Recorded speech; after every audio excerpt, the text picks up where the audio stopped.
नमस्कार, बहुत स्वागत है आप सभी का। आप देख रहे हैं न्यूज इंडिया और आपके साथ मैं हूं मनीषा शर्मा। शुरुआत कर लेते हैं सुपरफास्ट खबरों के साथ। प्रधानमंत्री नरेंद्र मोदी ने 29 अगस्त को होने जा रहे खेल दिवस की दी शुभकामनाएं। बोले, खेल जगत के मान भावी हम सबके साथ शामिल हुए हैं। युवाओं के साथ बातचीत में बोले पीएम मोदी, स्पोर्ट्स को लेकर सरकार बेहद गंभीर। प्रधानमंत्री नरेंद्र मोदी ने कहा कि मैंने इस 15 अगस्त को लाल किले से भारत का खेल विजन देश के सामने रखा। खेल दिवस से पहले खिलाड़ियों और युवाओं के साथ संवाद में बोले पीएम मोदी, कहा खिलाड़ियों के अंदर ड्रग्स नशे से दूर रहने की इच्छा शक्ति भी पैदा हो जाती है। नेपाल के रसुआ जिले के भोटेकोशी नदी में भीषण बाढ़ ने मचाई भारी तबाही। अब तक 165 लोगों की मौत की पुष्टि, 400 से ज्यादा लोग अब भी लापता। बाढ़ के बाद नेपाल में भूकंप का कहर। कोदारी से 55 किलोमीटर दूर मापा गया भूकंप का केंद्र। यूएसजीसी ने भी भूकंप के बारे में जानकारी दी। भारत से नेपाल भेजी गई राहत सामग्री। इंडियन एयरफोर्स के C-130J विमान से 10 टन राहत सामग्री भेजी गई नेपाल। नेपाल में भारतीयों के लिए हेल्पलाइन नंबर जारी किया गया। भारतीय दूतावास ने जारी किया नंबर। नेपाल के भोटेकोशी नदी में अचानक आई बाढ़ से बड़ा नुकसान हुआ। नुवाकोट जिले में कई प्रॉपर्टीज नष्ट। नेपाल में आई भारी बाढ़ को देखते हुए बिहार के मुख्यमंत्री सम्राट चौधरी ने बिहार के सीमावर्ती इलाकों में बाढ़ की स्थिति का हवाई सर्वेक्षण किया। अधिकारियों को पूरी तैयारी के साथ सभी जरूरी कदम उठाने के दिए निर्देश।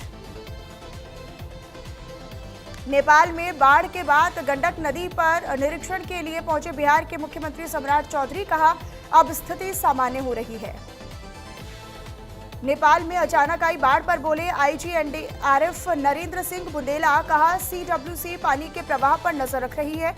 गाजियाबाद में एनडीआरएफ की 4 टीमें रिजर्व हैं। नेपाल में अचानक आई बाढ़ पर कांग्रेस के राष्ट्रीय अध्यक्ष मल्लिकार्जुन खड़गे, बहुत से लोगों की मृत्यु हुई है, हमें बहुत दुख है। बिहार विधानसभा में विपक्ष के नेता तेजस्वी यादव ने नेपाल बाढ़ पर कहा कि नेपाल से ज्यादा पानी आने के चलते बिहार में हर साल बाढ़ आने की संभावना होती है। स्थायी समाधान निकालना बेहद जरूरी। नेपाल त्रासदी पर बोले बीजेपी सांसद जगदम्बिका पाल, नेपाल की त्रासदी बेहद भयावह है।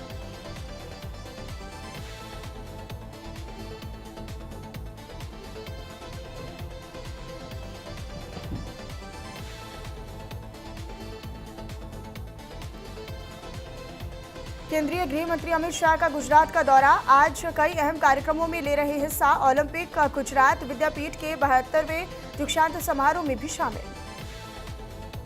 बीजेपी के राष्ट्रीय सचिव संदीप पाठक ने केंद्रीय गृह मंत्री अमित शाह से की मुलाकात। कहा, मैं पार्टी को और मजबूत करने और विकसित भारत के विजन को आगे बढ़ाने में योगदान देने के लिए उत्सुक हूं। फिर से अटकी उमर खालिद और शर्जील इमाम की जमानत याचिका। हाई कोर्ट में जमानत याचिकाओं का दिल्ली पुलिस ने किया जोरदार विरोध। दोनों की नई जमानत अर्जियों को गैरकानूनी और अदालत को गुमराह करने की बताया कोशिश। हरियाणवी सिंगर अंकित बालियान की गोली मारकर हत्या, मां का रो रो कर हुआ बुरा हाल।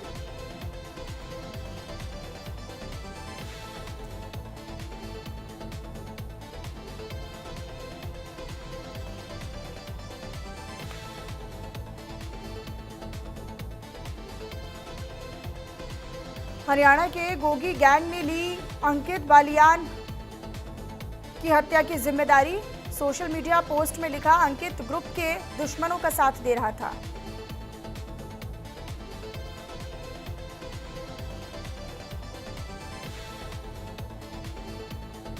दलित समाज के अंदर से उठी आरक्षण की समीक्षा को लेकर मांग। माझी की पार्टी हिंदुस्तानी आवाम मोर्चा ने उठाई मांग।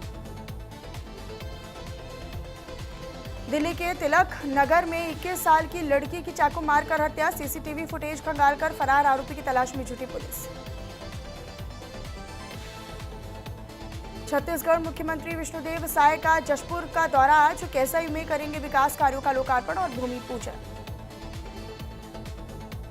कांकेर से बीजेपी सांसद भोजराज नाग का बड़ा बयान। पूजा पाठ और नींबू काटकर बारिश रुकवाने का किया दावा। कांग्रेस ने साधा निशाना। रायपुर में लोरमी की बहनों ने डिप्टी सीएम अरुण साव को राखी बांधी। प्रदेश की सभी बहनों के सुख, समृद्धि और खुशहाल की कामना की। पंजाब के मुख्यमंत्री भगवंत मान का रक्षाबंधन पर बड़ा तोहफा। 28 तारीख को सभी के खातों में जमा करवाई जाएगी मावा धिया सत्कार योजना की तीसरी किश्त।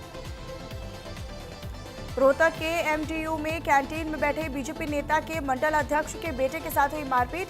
कैंटीन में रखे तवे और चिमटों के साथ पीटा। हरिद्वार में पीलीभीत होटल निर्माण के लिए लाए गए पत्थरों की चपेट में आए 2 मजदूर। अचानक पत्थर खिसकने से हुआ हादसा। हादसे में दोनों मजदूर घायल, एक की हालत गंभीर। रुड़की के पिरान कलियर उर्स मेले में छेड़खानी के विरोध पर 2 गुट आमने सामने। कहासुनी के बाद दोनों पक्षों में जमकर मारपीट। वीडियो सोशल मीडिया पर वायरल। रामनगर में कॉर्बेट टाइगर रिजर्व के फाटो पर्यटन जोन में फेमस भोला टाइगर की इलाज के दौरान हुई मौत। मौत के कारणों की जांच के लिए बरेली और देहरादून भेजे गए जैविक नमूने। देहरादून में एसटीएफ साइबर टीम ने 3 करोड़ 20 लाख की साइबर ठगी में वांछित चल रहे आरोपी को गिरफ्तार किया। कोलकाता से हुई गिरफ्तारी। हरिद्वार में अवैध शराब के कारोबार का मामला सामने आया। तलाशी के दौरान स्कूटी से मिली करीब 5 पेटी अवैध देशी शराब। लोहाघाट में सीमित संसाधनों के बीच युवाओं को कड़ी ट्रेनिंग दे रहे खेल विभाग के बॉक्सिंग कैंप में कैप्टन आनंद सिंह मेहरा आईटीबीपी में भर्ती हो चुके कई युवा। नेपाल में भारी बारिश और भीषण बाढ़ को देखते हुए चंपावत के सीमावर्ती क्षेत्रों में बढ़ी सतर्कता। टनकपुर में एसडीआरएफ टीम को हाई अलर्ट मोड पर रखा गया।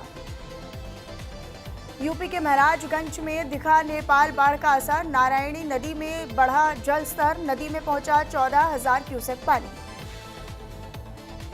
महाराजगंज में बाढ़ जैसे हालातों के बाद एडीएम एफआर ने किया गंडक नदी का निरीक्षण। एसएसबी के जवानों और ग्रामीणों की मौजूदगी में हुई निगरानी। गाजियाबाद के इंदिरापुरम में पुलिस और बदमाश के बीच हुई मुठभेड़। एनकाउंटर में 25,000 का इनामी बदमाश गिरफ्तार। बुलंदशहर जिले में पति की हत्या के आरोप में पुलिस ने पत्नी को किया गिरफ्तार। महिला ने कबूली हत्या को अंजाम देने के बाद। नेपाल में बादल फटने और फ्लड की खबरों के बीच श्रावस्ती में प्रशासन भी अलर्ट। संभावित बाढ़ को देखते हुए जिलाधिकारी अन्नपूर्णा गर्ग ने सिसबारा घाट और दोंदरा तटबंध का किया स्थलीय निरीक्षण। मुजफ्फरनगर जिले के इंडियन हॉस्पिटल में डिलीवरी के दौरान 21 साल की महिला की हुई मौत। महिला की मौत से गुस्साए परिजनों ने अस्पताल में काटा हंगामा। यूपी के बिजनौर जिले में ट्रक में लगी आग से इलाके में हड़कंप हुआ। बड़ा हादसा। आग लगने से ट्रक में फंसकर चालक की मौत हुई। अग्निशमन कर्मचारियों ने कड़ी मशक्कत के बाद आग पर पाया काबू। कोलंबो में खेले जा रहे दूसरे टेस्ट मैच का आज 5वां और आखिरी दिन। 5वें दिन क्लीन स्वीप करने उतरेगी टीम इंडिया। बारिश बन सकती है बड़ी चुनौती। बुमराह से 697 दिन बाद छीनी टॉप रैंकिंग। ऑस्ट्रेलिया के तेज गेंदबाज मिशेल स्टार्क ने छोड़ा पीछे बांग्लादेश के खिलाफ मैकाई टेस्ट के लिए 10 विकेट। जापान में होने वाले एशियन गेम्स में क्रिकेट का शेड्यूल हुआ जारी। 28 सितंबर को सीधे क्वार्टर फाइनल्स में अपना पहला मुकाबला खेलेगी भारतीय पुरुष टीम। अफगानिस्तान में होगी आईपीएल चेसी लीग। 27 दिसंबर से शुरू होगा पहला सीजन। लीग की ट्रॉफी को-ए-जफर को किया गया लॉन्च। साल की दूसरी सबसे बड़ी ओपनर बनी टॉक्सिक फिल्म। बम्पर कमाई से हिला बॉक्स ऑफिस। पठान और जवान को भी छोड़ा पीछे। बाढ़ से जूझ रहे नेपाल के लिए सोनू सूद बनेंगे सहारा। उफान से मची भारी तबाही के बीच एक्टर सोनू सूद ने पीड़ितों के लिए भोजन, शेल्टर और हर संभव मदद पहुंचाने का किया ऐलान। प्रभास के स्पिरिट को लेकर निर्देशक ने शेयर किया बड़ा अपडेट। सेंसर बोर्ड से मिलेगा ए सर्टिफिकेट। परिवार के साथ नहीं देख पाएंगे फिल्म। टीवी और बॉलीवुड की जानी मानी अभिनेत्री छवि मित्तल की फिर से बिगड़ी तबीयत। ब्रेस्ट कैंसर के बाद फिर पहुंची अस्पताल। दवा के साइड इफेक्ट ने बढ़ाई मुश्किल। टॉक्सिक के धमाके के बीच रामगोपाल वर्मा का बड़ा स्टेटमेंट। एक्स पर पोस्ट कर लिखा कि अब फिर से धुरंधर देख रहा हूं। रक्षाबंधन ऐड विवाद में सोनू निगम का फेक पोस्ट वायरल हुआ। लिखा हिंदू के धैर्य की परीक्षा ना लें, सोनू बोले ये मैं नहीं हूं। चलिए आगे बढ़ लेते हैं। अब आपको बताएं, जो आरक्षण के मुद्दे पर बीजेपी नेता सुब्रत पाठक ने न्यूज इंडिया के संवाददाता आंचल यादव से खास बातचीत की। चलिए आपको सुनवा देते हैं।